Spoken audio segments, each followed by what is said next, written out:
2 députés au tribunal par un président de région, c'est, je crois, assez exceptionnel dans cette République. Donc nous sommes en plus aujourd'hui au tribunal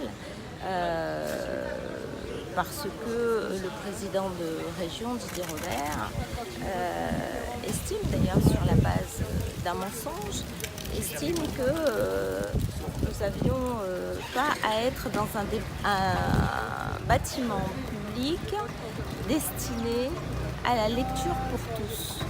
Et nous sommes là pour dire que ce bâtiment qui a été financé par de l'argent public c'est des impôts des Réunionnais, et quand on sait qu'il y a 40% des Réunionnais qui vivent sous le seuil de pauvreté, la première chose c'est que lorsque les sujets ne nous paraissent pas très clairs, nous sommes là pour apporter de l'éclairage. Ça s'appelle la démocratie.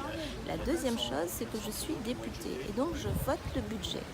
Et j'ai une responsabilité quant à la connaissance de l'utilisation de l'argent public qui est passé devant l'Assemblée nationale sur ces 2 points. Et après avoir été saisie par un collectif de citoyens, je me suis rendue sur place. On nous avait annoncé que nous ne pouvions pas visiter cette médiathèque, bâtiment public, ouvert au public, parce qu'il y avait des travaux.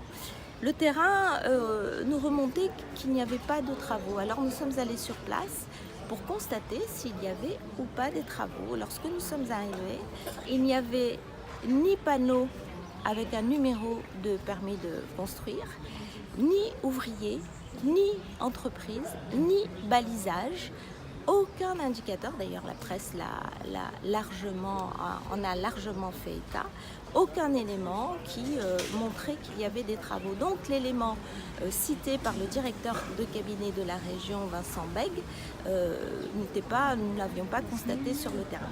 À partir de ce moment-là, à partir du moment où nous étions dans un établissement public, dans une médiathèque, ouvert au public, puisqu'il y avait du monde, eh ben, nous sommes allés visiter et constater sur place. Et nous avons constaté que cet établissement, au dernier étage, était ouvert, qu'il y avait une salle organisée pour un concert privé, qu'il y avait sur la terrasse un cendrier fumant, donc occupé très certainement par des gens.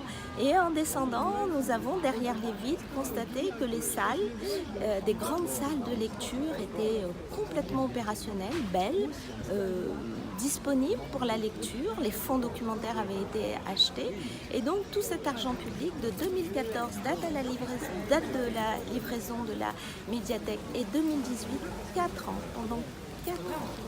Un établissement payé par les impôts des Réunionnais avait été fermé alors que dans ce pays nous avons 120 000 illettrés.